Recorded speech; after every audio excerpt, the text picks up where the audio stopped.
देश के 70 साल के इतिहास में ऐसा पहली बार हुआ है जब देश के गृह मंत्री और प्रधानमंत्री दोनों के द्वारा शेयर बाजार के निवेशकों को शेयर खरीदने का सुझाव दिया गया।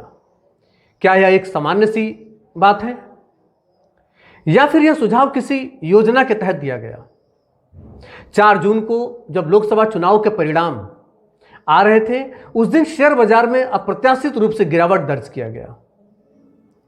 शेयर बाजार में यह गिरावट और प्रधानमंत्री और गृह मंत्री के बयानों में कोई संबंध है या यह एक महज इत्तेफाक है?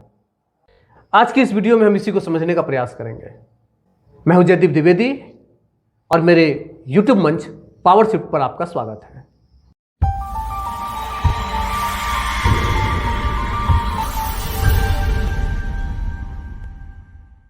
तेरह मई को अडानी के चैनल एनडीटीवी इंडिया पर अपने इंटरव्यू में अमित शाह शेयर बाजार के निवेशकों को शेयर खरीदने का सुझाव देते हैं। इसी इंटरव्यू में बताते हैं कि भाजपा 4 जून को 400 से ज्यादा सीटों के साथ तीसरी बार सरकार बनाने जा रही है। आइए सुनते हैं अमित शाह ने क्या कहा। 16 बार इससे भी बड़े गोते स्टॉक मार्केट ने लगाए। इसको चुनाव के साथ जोड़ना नहीं चाहिए।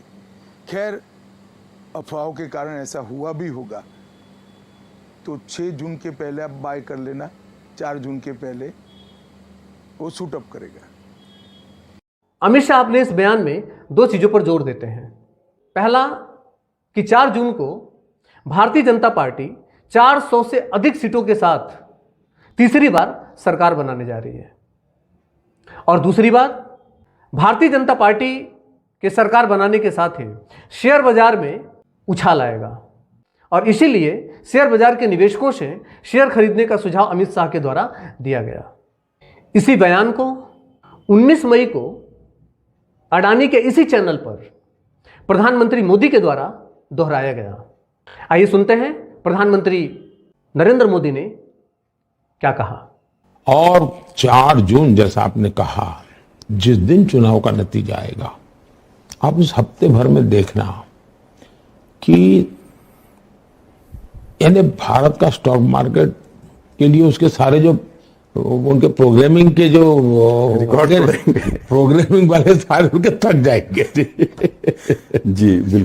नरेंद्र मोदी के इस बयान के बाद भी यह बात स्पष्ट होती है कि भारतीय जनता पार्टी 4 जून को 400 से अधिक सीटें लेकर आ रही है और भारतीय जनता पार्टी की सरकार बन रही है।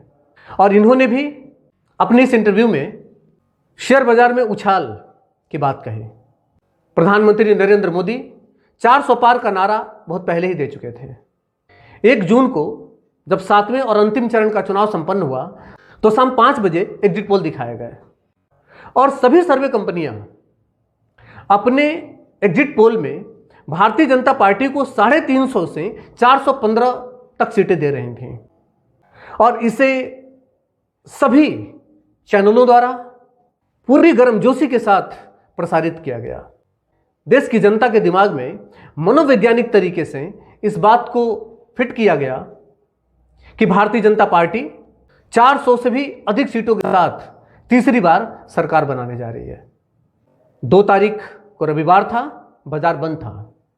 3 तारीख को बाजार जैसे खुला, शेयर बाजार में अप्रत्याशित रूप से उछाल आया। अडानी के शेयर आसमान छू रहे थे। अडानी के शेयर जैसे जैसे आसमान छू रहे थे, शेयर बाजार के निवेशकों ने यह अनुमान लगाया कि भारतीय जनता पार्टी की सरकार जो एग्जिट पोल में दिखाया जा रहा है उसी तरीके से बनने जा रही है। जो प्रधानमंत्री नरेंद्र मोदी ने 400 पार का नारा दिया था और उसके साथ एग्जिट पोल के जो सर्वे थे, जिसमें प्रत्येक सर्वे एजेंसियों के द्वारा भारतीय जनता पार्टी को 400 से अधिक सीटें दी जा रही थीं, अडानी के शेयर में उछाल इस बात की पुष्टि करने लग गया।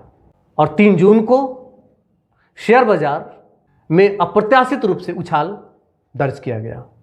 4 जून को लोकसभा चुनाव के परिणाम आने थे और जैसे ही परिणाम आने शुरू हुए तो स्थिति साफ हुई। दोपहर बाद यह स्पष्ट हो गया कि भारतीय जनता पार्टी अपने बल पर 250 सीटें भी लेकर नहीं आ रही है। और बाजार गिरने लगा। शाम होते होते स्थिति बिल्कुल स्पष्ट थी कि भारतीय जनता पार्टी को 240 सीटें और एनडीए गठबंधन को 293 सीटें ही प्राप्त हो रही हैं। अर्थात भारतीय जनता पार्टी अपने बल पर सरकार बनाने में पूरी तरीके से असमर्थ है। और जब तक ये सब हुआ तब तक बाजार का खेल हो चुका था और बाजार ने ऐतिहासिक गिरावट 4 जून को दर्ज करती है। यह 3 जून को अचानक उछाल और 4 जून को अचानक गिरावट का खेल क्या है, इसकी क्रोनोलॉजी राहुल गांधी के द्वारा समझाया गया। राहुल गांधी इसे शेयर बाजार में 30 लाख करोड़ का घोटाला मानते हैं और यह शेयर बाजार का अब तक का सबसे बड़ा घोटाला होगा। राहुल गांधी ने इसकी जांच के लिए जेपीसी की मांग की है।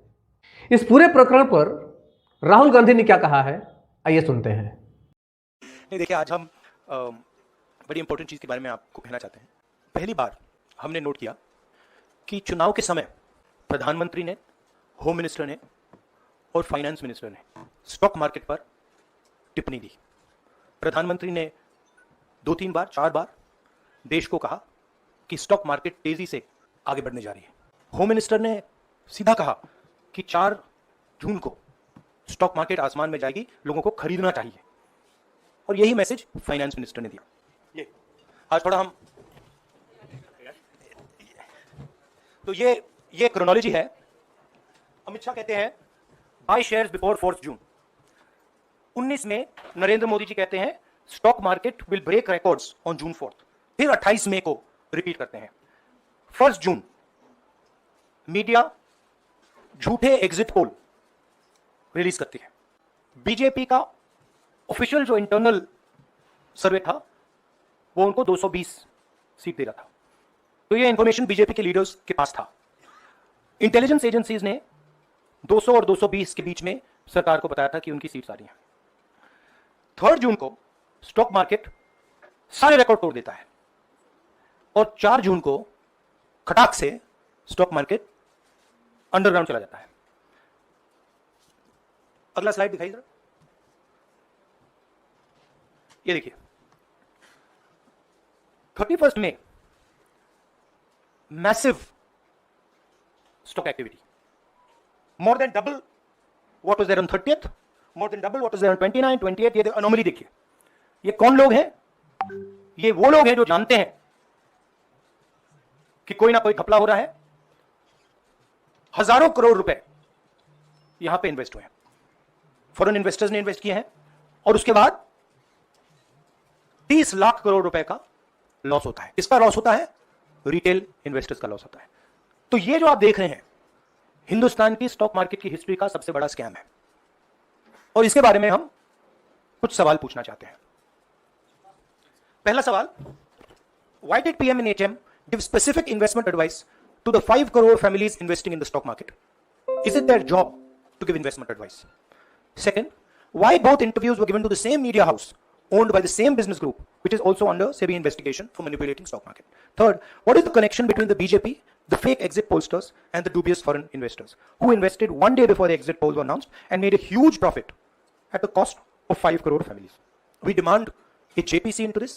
We are absolutely convinced that this is a scam. Somebody has made thousands of crores of rupees at the cost of Indian retail investors, and the Prime Minister and the Home Minister have given an indication to buy. And this is a criminal act. So we demand today a joint parliamentary committee to investigate this. मैं हिंदी में बोल देता हूं। प्रधानमंत्री ने देश की जनता को इन्वेस्टमेंट एडवाइस क्यों दी और 5 करोड़ परिवारों को तो इन्वेस्ट करते हैं, उनको प्रधानमंत्री ने, होम मिनिस्टर ने स्टॉक खरीदने का आदेश क्यों दिया? दूसरा, दोनों इंटरव्यूज जो किए गए थे वो अदानी जी के जो चैनल्स हैं उनको दिए गए थे, उन पर सेबी का इन्वेस्टिगेशन हो रहा है, तो उन चैनल्स का क्या रोल है? और बीजेपी के बीच में जो फेक एग्जिट पोलस्टर्स हैं और ये जो फॉरेन इन्वेस्टर्स हैं, इनके बीच में क्या कोई रिश्ता है? और अगर रिश्ता है तो क्या है? हम जेपीसी चाहते हैं, हम इन्वेस्टिगेशन चाहते हैं और देश इसकी सच्चाई जानना चाहता है। राहुल गांधी ने अपने इस इंटरव्यू में सिलसिलेवार तरीके से हर चीज समझाने का प्रयास किया है 13 मई को अमित शाह के द्वारा दिया गया बयान, जिसमें वो शेयर बाजार के निवेशकों से शेयर खरीदने की अपील करते हैं। 19 मई को नरेंद्र मोदी के द्वारा यही चीज दोहराया जाता है। 400 पार के आंकड़े को मीडिया के द्वारा और किस तरीके से एग्जिट पोल के द्वारा इसे दर्शाया जाता है, दिखाया जाता है और प्रत्येक चैनलों के द्वारा इस एग्जिट पोल को बढ़ा चढ़ा करके पूरे गर्मजोशी के साथ दिखाया गया और देश की जनता को गुमराह किया गया इस एग्जिट पोल के जरिए। जब देश की जनता के सामने एग्जिट पोल का यह फर्जीवाड़ा सामने आया और जब देश की जनता यह समझने लगी कि यह सब कुछ शेयर बाजार में उछाल और गिरावट का खेल था, शेयर बाजार में घोटाले का खेल था, तो एक्सेस में इंडिया के प्रदीप गुप्ता किस तरह से रोने लगते हैं। The team, it's a partnership, so we got this wrong. Make no mistake about that. But he worked really hard. 4 times he went into this sport, so we thank you for your effort. And you win some and you lose some. He still has a fabulous track record in terms of polling. Now you made him, oh God. No, but the thing is, listen. You get it all really. Pradeep, come on. Here's the thing. Here's the thing. In life you can't get all right. Okay, in life you can't get all right. Sir क्या बात कर रहे हैं आप?